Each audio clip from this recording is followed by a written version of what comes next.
Wild story. Madeleine Westerhout, a longtime personal assistant of President Donald Trump, abruptly resigned on Thursday after the president reportedly became aware she blabbed about the media's president, about the president's family and the West Wing's business to members of the media. Westerhout, whom Trump had reportedly taken to calling, quote-unquote, my beautiful beauty, had been in the administration since the president first took office, and in February of this year, she was promoted to director of Oval Office operations, where she was like, I get the sense she was more like, if you've seen Veep, the president's Sue. So, like, she would just, like, assign all his events and be on the phone with the calendar and type in everything in. She had, like, the Outlook calendar system set up for Trump, which is kind of funny. So, think about Trump's Sue. Like, what would that look like if you've seen Veep? But according to Times, Westerhout offered her resignation on Tuesday after Trump was informed she had indiscreetly shared details about his family and the Oval Office operations she was part of at a recent off-the-record dinner with reporters staying at hotels near Bedminster, New Jersey. It's unclear what she disclosed. It'll be interesting to find out. Despite her position as the president's personal gatekeeper, Westerhout is reportedly best known for reportedly sobbing on the night of Trump's election, where journalist Tim Alberta described her as inconsolable in his book American Carnage. So, this is from Mediaite. She broke down inconsolably crying at his election, and that book is a pretty interesting book. It includes a number of interesting stories and on-the-record quotes about Trump's presidency and its allies, including House Speaker Paul Ryan, who the book claimed went into retirement because he couldn't stand working with Trump anymore. We've all gotten so numb by it all, not in the government, but where we live our lives. We've tried our responsibility to try and rebuild. Don't call a woman horseface. Don't cheat on your wife. Don't cheat on anything. Be a good person. Set a good example. Blah, blah, blah, blah. The book also includes a detail why Trump ally and former New Jersey Governor Chris Christie wasn't selected for leading the Justice Department as Attorney General. Apparently because, quote, the guy would prosecute my own kids and not think twice about it. He thought it was too ruthless, folks. So that is the crazy time that we live in. Like, what a weird and interesting person. Like, she's going to be subject to a lot of book offers, TV appearances, and possibly even congressional subpoenas. That's going to be interesting to look out for there. Now we turn to a funny one. Neil Cavuto, he's getting some rapturous coverage for a pointed monologue on Thursday where he told President Trump, quote, I don't work for you. Cavuto made comments after a string of broadsides by Trump against the network for some imagined slights. My job is to cover you, not fawn over you or rip you, just report on you, he said. Here he is on Fox News. I think the president watches Fox. I also think he is getting sick of Fox, which is weird because I think he gets pretty fair coverage at Fox. But the president making clear to fact-check him is to be all but dead to him, and his legion of supporters who let me know in no uncertain terms I am either with him totally or I am a never-Trumper fully. There are no grays, no middle ground. You're either all in or you're just out. Loyal on everything or not to be trusted on anything. Which could explain the president himself this week bashing Fox News yet again, urging his supporters to stop watching the channel, to quote tweet, Fox isn't working for us anymore. Well, first of all, Mr. President, we don't work for you. I don't work for you. My job is to cover you, not fawn over you or rip you. Just report on you, to call balls and strikes on you. My job, Mr. President, our job here is to keep the scores, not settle scores. Now, in my case, to report the economic numbers when they're good and when they're bad, when the markets are soaring and when they're tumbling, when trade talks look like they're coming together and when they look like they're falling apart. It is called being fair and balanced, Mr. President, yet it is fair to say you're not a fan when that balance includes stuff you don't like to hear or facts you don't like to have questioned. Duh. It's kind of obvious, but first of all, we have to give a big round of applause to Neil Cavuto. Oh my gosh, what great work he's doing. Oh. No, stop that.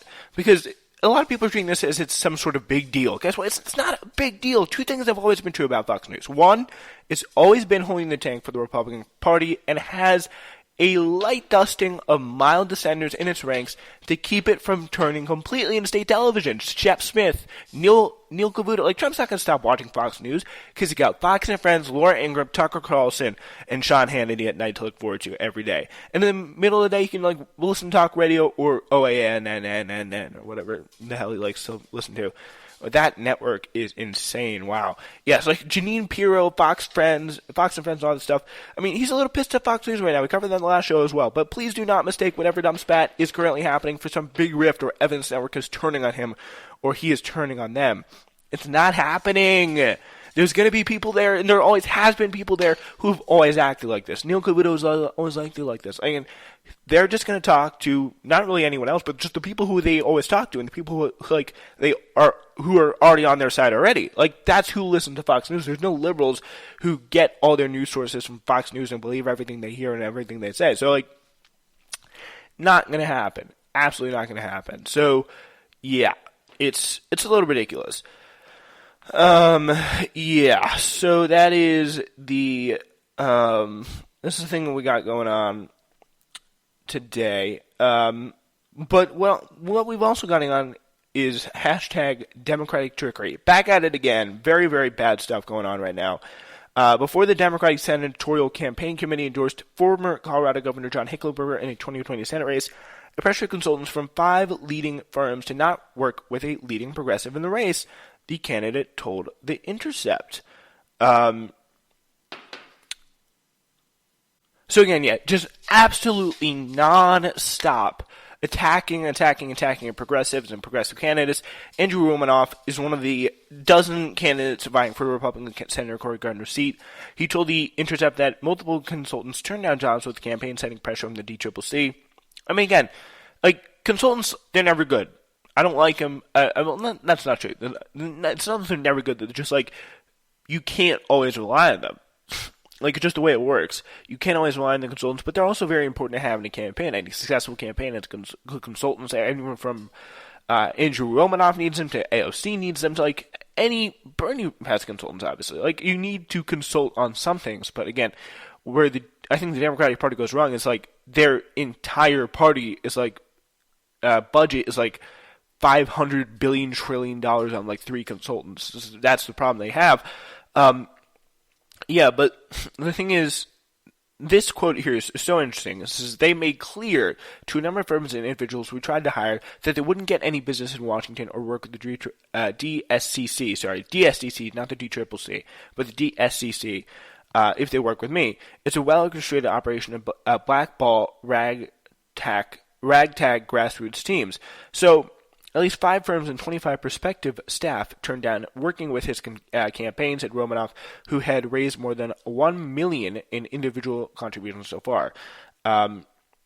Yeah, he says, quote, I spoke to firms, my campaign manager spoke to staff prospects. Pretty much everyone who checked in with the DCCC got the same warning. Helping us would cost them.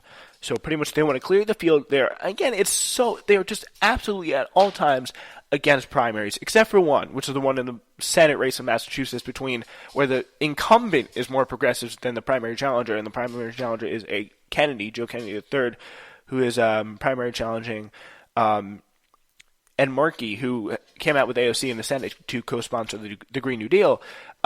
So, like, that's the one primary they're going to be okay with. But it's about serving Wall Street. It's about serving big and powerful interests for these people. It's about keeping these people out. It's about making sure that they don't have that, opportunity. Like, they're not able to get that breath of fresh air and get that kind of support. Like, they don't support people who are more, like, ideologically representative of the base. They support only people who are ideologically representative of Washington because they are creatures of Washington. Just that simple. A consultant who spoke to The Intercept on condition of anonymity said that their firm, who had been far along in talks to work with Romanov when they got word from Senate Minority Leader Chuck Schumer that the DSCC were not happy. The firm was told by top DSCC staffer that absolutely under no circumstances could work for Andrew Romanov, so we withdrew our offer to be his consulting firm. That's what they say, which is pretty crazy. So the DCCC is using an unquestionably far more heavy-handed approach than they had in previous cycles, because they don't want any other people, they don't want any other AOCs in the Senate. They don't want people who are going to get in the way of key votes they want done on probably things like banking bills, things like bills that are going to really add to or change the course of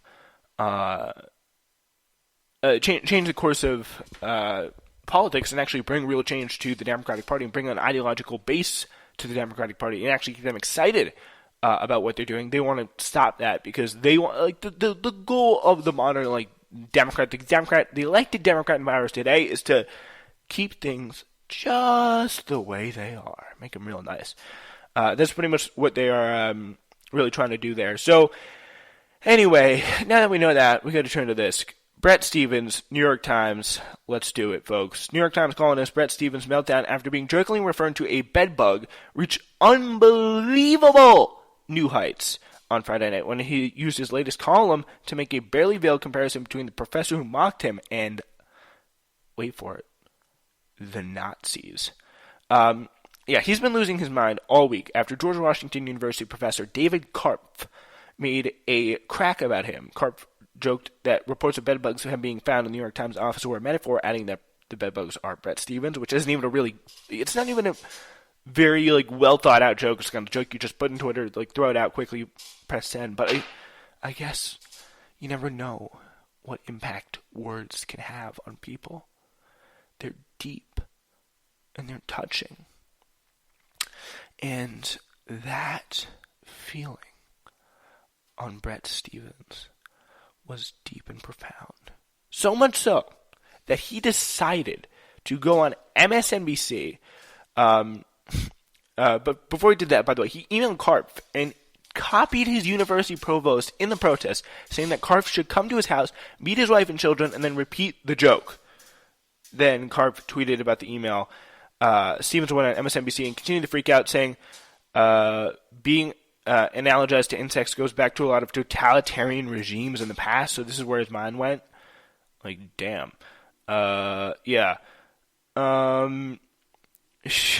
This is pretty crazy. That was all deranged enough, but now Stevens raised the bar. His new column is entitled World War II and the Ingredients of Slaughter, and illustrated with a giant photograph of Nazi propaganda chief Joseph Goebbels. Yes, this is happening. I have it right in front of me. I'm going to read you the column. Yes, I am. And we're going to react to it as our article breakdown today, because this article is definitely worthy of breaking down. So he also references Twitter in this. You know what? Let's just go right into the column. So, with the header, the spirit of certitude that dominated the politics of 1930 is not so distant from us today. Bret Stevens, World War II, and Ingredients of Slaughter in the New York Times is our article breakdown. A genocide against opinion columnists in today's America. Oh no! The World War II began 80 years ago this Sunday after Nazi Germany and Soviet Union signed a non-aggression pact that was, in fact, a mutual aggression pact. Adolf Hitler invaded Poland on September 1st, 1939. Russia's invasion of Poland, no less murderous, followed 2 weeks later. On November 3rd of that year, Joseph Goebbels, the propaganda minister, gave Hitler a report of his trip to Poland. Above all, my description of the Jewish problem gets Hitler's full approval. He wrote in his diary, the Jew is a waste product. It's a clinical issue more than a social one. Pretty much, again, talking about Nazis and obviously stuff that's pretty much history class here at this point. For several years, many commentators, including me, have written about the parallels between the pre-war era and the present. There's the rise of dictatorial regimes intent on avenging past geopolitical humiliations and drawing borders. Germany, Italy, Japan, Russia, then China, Iran, and Russia now. That is what they say. Redrawing what? Okay. I mean, China's... What borders are China redrawing? I know Russia's redrawing borders. That's obvious, but what is Iran too? I mean, is it what they're saying in Yemen? Maybe I'm missing something. Probably am. I don't know. There's the unwillingness of status quo powers to coordinate their actions, confront dictatorships, stamp out regional wars, and rise to global challenge. League of Nations then, the G7 now.